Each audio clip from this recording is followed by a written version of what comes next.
Hi, this is nice math problem. Many people make mistake to solve this math problem.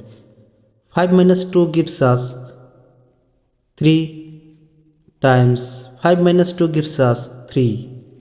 3 times 3 gives us 9. But this answer is not correct. Now I will apply PEMDAS rule to solve this math correctly. Here PEMDAS PEMDAS. According to PEMDAS rule, at first we have to work with parentheses, then exponent, then multiplication or division, then addition or subtraction. Remember, multiplication and division have equal priority. For this, we have to work left to right. And addition and subtraction have equal priority. For this, we have to work left to right also. Therefore, at first we have to work with this parentheses. Here 5 minus 2 multiply this 5 minus 2 gives us 3. Now I have to work with this multiplication because multiplication have higher priority than subtraction.